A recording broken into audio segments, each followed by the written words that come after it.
Board এক্সামে কিন্তু তোমার সব চ্যাপ্টার থেকে কখনোই কোয়েশ্চেন হয় না। বিশেষ করে পদার্থবিজ্ঞান দ্বিতীয় পত্রের সবচেয়ে গুরুত্বপূর্ণ 5টি অধ্যায় সিকিউ কিভাবে সলভ করবা ফিজিক্সের ক্ষেত্রে মিনিমাম তোমার 5 বছরের কোয়েশ্চেন সলভ করা থাকতেই হবে। আসসালামু আলাইকুম। এইচএসসি 26 বেচ বা 27 28 যে বেচেরই হও তুমি, বিশেষ করে এই ভিডিওটি 26 বেচের জন্য। তবুও যারা 27 বেচ বা 28 বেচ তারাও চাইলে দেখতে পারো। এইচএসসি 26 বেচ তোমাদের মাত্র হচ্ছে আর 10 দিন বা হচ্ছে 11 দিনের মতো আছে, খুবই কম সময়। এই শেষ সময়ে এখন তোমরা অনেকেই দুশ্চিন্তায় আছো কোন সাবজেক্টের ক্ষেত্রে কোন কোন চ্যাপ্টার ইম্পর্টেন্ট বা কোন কোন চ্যাপ্টারে আসলে আমার এখন বেশি গুরুত্ব দেওয়া উচিত।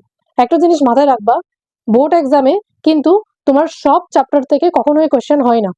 সেটা হোক তোমার অ্যাডমিশন বা সেটা হোক তোমার এইচএসসি, যে কোনো এক্সামে বা তোমার হচ্ছে কি কম্পিটিটিভ এক্সামে তোমার মাস্ট বি খেয়াল রাখতে হবে যে কোন টপিক থেকে প্রিভিয়াস ইয়ারগুলোতে সবসময় কি কোয়েশ্চেন করে থাকে বা কোন কোন চ্যাপ্টার বা কোন চ্যাপ্টারের কোন টপিককে টিচাররা মেইনলি কি গুরুত্ব দিয়ে থাকে।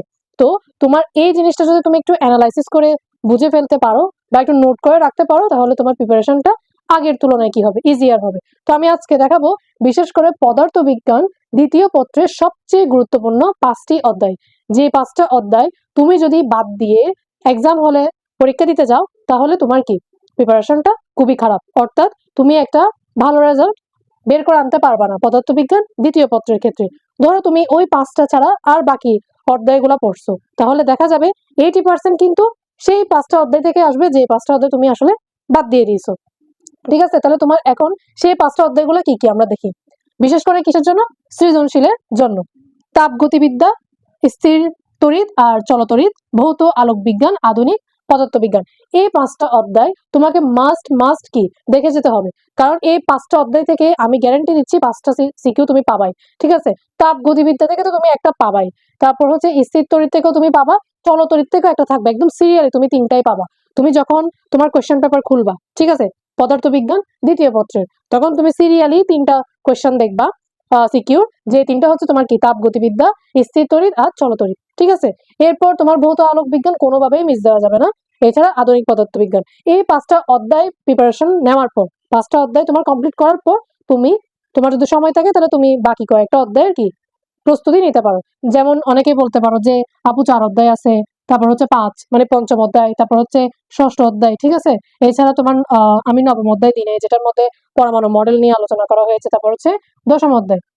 ঠিক আছে, এইখানেও আরো 5টা অধ্যায় আছে, যে অধ্যায়গুলো আমার মতে একটু কম ইম্পর্টেন্ট। আর সবচেয়ে গুরুত্বপূর্ণ কথা হচ্ছে, দেখো আমাদের সিকিউতে তো 8টাই আসবে, এটা নর্মাল ব্যাপার, কিন্তু তোমাকে কি 8টাই কমন পাওয়া লাগবে? 8টা তো কমন পাওয়া লাগবে না, তুমি জাস্ট আনসার করবে 5টা সিকিউ। তাহলে 5টা সিকিউ যদি তোমার এমনিতেই কমন পড়ে যায়, তাহলে তোমার বাকি অধ্যায়গুলো নিয়ে চিন্তা করার কি আছে? তবুও তুমি এই 5টার সাথে এখান থেকে যে কোনো একটা দেখতে পারো। বিশেষ করে আমি যদি বলি, তাহলে তুমি এই ষষ্ঠ অধ্যায় অথবা নবম অধ্যায়, ষষ্ঠ অথবা নবম, এই 2টা অধ্যায় থেকে যে কোনো অধ্যায় তুমি কি প্রিপারেশন নিয়ে রাখতে পারো। তাহলে দেখবা এই 2টা অধ্যায় থেকে তুমি একটা সিকিউ কমন পেয়ে যাবে, ষষ্ঠ থেকেও আসবে, নবম থেকেও আসবে। তবে এই 5টা অধ্যায় মাস্ট তোমাকে কি করতে হবে, কমপ্লিট করেই যেতে হবে।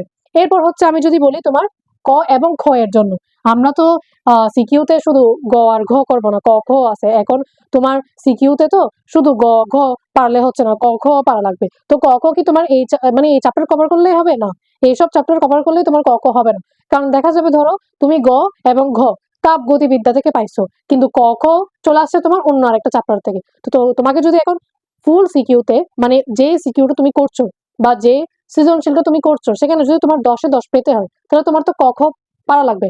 আর আমি অন্যান্য ভিডিওতেও বলছি, তুমি যদি ক আর খ ভালো মতো না পারো, ভালো মতো এক্সপ্লেন করে দিয়ে আসতে না পারো, লিখে আসতে না পারো, তাহলে টিচাররা তোমার গ ঘতেও কি করবে, একটু হলেও নাম্বার কেটে ফেলবে। ঠিক আছে, এটা একটা ব্যাড কি তোমার এক্সপ্রেশন ক্রিয়েট হয়ে যায়। ঠিক আছে, টিচাররা মনে করবে যে ও স্টুডেন্ট আসলে মনে হয় পারে না, এটাই। তো তোমার অবশ্যই ক খটা দেখা লাগবে। এখন ক খ এর জন্য আমি কি বলবো, ক খ এর জন্য তুমি 1 2 3 6 8 9 10, এখানে কয়টা টোটাল? এখানে হচ্ছে তোমার 7টা অধ্যায়। তুমি মাস্ট দেখে যাবে, 1 2 3 কোনোভাবেই বাদ দিতে পারবে না। সেটা হোক তোমার গ অথবা ঘ এর ক্ষেত্রে, অথবা তুমি ক অথবা খ, মানে এই 4টা কোয়েশ্চেনের জন্য তোমার 1 2 3 মাস্ট পড়া লাগবে। তারপর ষষ্ঠ অধ্যায় পড়বা, অষ্টম নবম দশম। এই কয়টা অধ্যায় তুমি যদি ক খ এর জন্য ভালো মতো দেখো, আর এখানে এই 5টা অধ্যায় যদি তুমি গ এবং ঘ এর জন্য দেখো, তাহলে তোমার কি কমপ্লিট। ঠিক আছে, তবে এই 5টা অধ্যায় মাস্ট তোমায় কি করতে হবে, প্রস্তুতি নিতে হবে, কমপ্লিট করা লাগবে। এখান থেকে যেন একটা বেসিক একটা কনসেপ্ট তোমার যেন কি না যায়, মিস না যায়।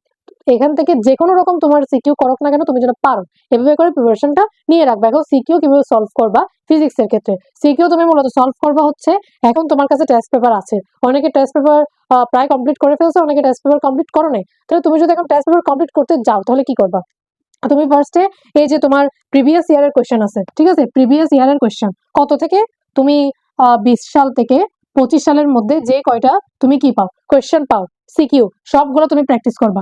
অর্থাৎ বিগত 5 বছরের সিকিউ তোমাকে মাস্ট সলভ করতে হবে। সলভ করার পর তুমি সেখানে অবশ্যই কয়েকটা প্রশ্নতে আটকে যাবা, কয়েকটা প্রশ্ন তুমি দাগিয়ে রাখবা, যে প্রশ্নগুলো তোমার মনে হচ্ছে তুমি ভুল করতেছো বা যে টপিক তোমার বারবার ভুল হচ্ছে।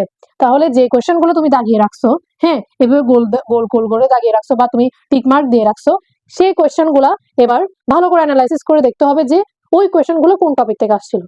দেন তুমি ওই টপিকের বেসিকটা ভালো মতো ক্লিয়ার করবা, তারপর আবার কোয়েশ্চেন আসবা। মিনিমাম তোমার 5 বছরের কোয়েশ্চেন সলভ করা থাকতেই হবে।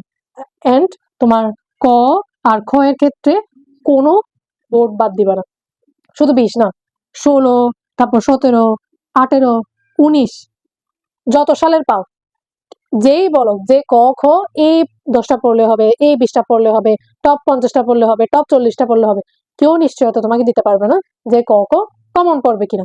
তবে আমি এটা নিশ্চিতভাবে বলতে পারবো যে তোমার ক খ প্রিভিয়াস ইয়ারের কোয়েশ্চেন থেকেই পড়বে, কিন্তু কোনটা পড়বে সেটা আমি নিশ্চিতভাবে বলতে পারবো না, কেউ তোমাকে কি গ্যারান্টি দিতে পারবে না। কারণ ক খ এমন একটা জিনিস, এটা টিচারের উপর নির্ভর করে। টিচার যদি মনে হয় এটা ইম্পর্টেন্ট তাহলে এটা দিবে, ওইটা ইম্পর্টেন্ট হলে ওইটা দিবে। জাস্ট তোমার বড় ভাইয়ারা যারা আছে বা টিচাররা যারা আছে, যারা তোমাদেরকে সাজেশন দিয়ে থাকে, তারা জাস্ট বলবে তোমাকে যে এই কয়টা প্রশ্ন তুমি পড়ে যাও, আশা করি এখান থেকে কি তোমার প্রশ্ন চলে আসবে। বাট ওরা হচ্ছে জাস্ট ওই যে একটু অ্যানালাইসিস করে যেগুলো তোমার ইম্পর্টেন্ট মনে হচ্ছে সেগুলোই জাস্ট দেয়। তার মানে এই না যে এই 10টা বা 20টা তোমার ক খ পড়লে, হ্যাঁ, মানে জ্ঞানমূলক আর অনুধাবন পড়লে তোমার কমন চলে আসবে। তুমি তাই রিস্ক না নিয়ে তুমি বিগত বছর যতগুলো আছে, অনেক তোমার হচ্ছে টেস্ট পেপারে 16 সালও দেওয়া থাকে, 17 সালেরও দেওয়া থাকে, অনেক টেস্ট পেপারে 18 থেকে শুরু হয়। তুমি যে সালেরই পাও সব কয়টা তুমি কি করবা, মুখস্থ করে ফেলবা। ক খ মাস্ট তোমার ভালো মতো মুখস্থ করা লাগবে, ঠিক আছে। তোমার এখানে হচ্ছে প্রিভিয়াস ইয়ার ছাড়া আর কোনো, ধরো কোনো একটা কলেজে আসছে, যেমন ঢাকার অনেক ভালো ভালো কলেজ আছে, ঠিক আছে, ক্যাডেট কলেজগুলো আছে, এখানে ধরো তুমি কোনো একটা ক খ এর কোয়েশ্চেন পাইছো, এগুলো দেখার দরকার নেই। জাস্ট তুমি প্রিভিয়াস ইয়ারের যত কোয়েশ্চেন আছে সবগুলো তুমি সলভ করে যাবা ক এবং খ এর ক্ষেত্রে। বাট তোমার গ এবং ঘ এর ক্ষেত্রে তুমি বিগত 5 বছরের প্রশ্নগুলো একটু সলভ করে যাও, একটু অ্যানালাইসিস করো কোন কোন টপিকগুলো থেকে আসছে, এগুলো বারবার রিভিশন দাও, তাহলে তোমার কি ফিজিক্স সেকেন্ড পেপার শেষ। এটা শুধু ফিজিক্স এর ক্ষেত্রে না, কেমিস্ট্রিও সেম, তারপর তোমার হচ্ছে ওই যে বায়োলজিও সেম। এভাবেই তুমি যদি দেখো ফিজিক্স, কেমিস্ট্রি, বায়োলজি, তারপর হচ্ছে তুমি বাংলার ক্ষেত্রে এভাবে দেখতে পারো, তাহলে এগুলো দেখলেই তোমার কি আশা করি প্রিপারেশনটা হয়ে যাবে। এখন বেশি বেশি দরকার হচ্ছে রিভিশন, রিভিশন এবং তোমার ইম্পর্টেন্ট টপিকগুলো খুঁজে বের করা। ধরো যে টপিকটা তোমার পড়া হয়নি, তুমি জানোই না এই টপিকে কি আছে, দয়া করে এই টপিকটা এখন পড়ার চেষ্টা করিও না, কারণ তোমার কাছে আছেই মাত্র 10 দিনের মতো। তাহলে তুমি এই কয়টা দিন আর কি করবা, নতুন কোনো কিছু পড়ে আসলে তোমার মাথায় থাকবে না। যতই তুমি মনে করছো যে এই প্রশ্নটা হয়তো একটু পড়লে বা এই টপিকটা হয়তো একটু পড়লে আমার মানে হচ্ছে আমি পারবো হয়তো, কিন্তু আসলে এটা মাথায় থাকবে না। সো তোমার যে মানে যেগুলো পড়া হয়েছে, তুমি আগে পড়ে আসছো, এই 2 বছর বা 1.5 বছর ধরে তুমি পড়ছো, বা ধরো তুমি কয়েকদিন আগে শেষ করছো, সেগুলাই তুমি কি বারবার রিভিশনে রাখবা। এখন মেইন হচ্ছে প্রপার রিভিশনটা আর অ্যানালাইসিস করে ইম্পর্টেন্ট টপিকগুলোই বারবার পড়া।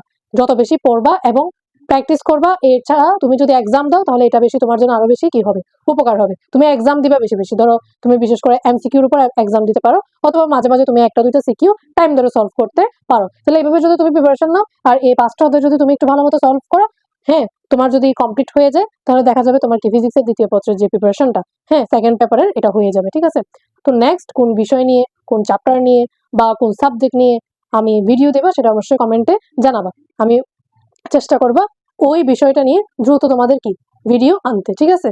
তো অবশ্যই আমার চ্যানেলটাকে তোমরা সাবস্ক্রাইব করে রাখবা, আর যদি ভিডিওটা উপকারে এসে থাকে তাহলে তোমার বন্ধুদের মাঝে শেয়ার করবা। আর আমাদের একটা পেজ আছে স্পার্ক এজ, সেটাও চাইলে তুমি কি করে রাখতে পারো, ফলো করে রাখতে পারো। কমেন্টে অবশ্যই জানাবা কে কোন বেজ আর কোন বিষয় নিয়ে তোমার নেক্সট ভিডিও লাগবে, অবশ্যই অবশ্যই কমেন্টে জানাবা। ধন্যবাদ সবাইকে, আসসালামু আলাইকুম।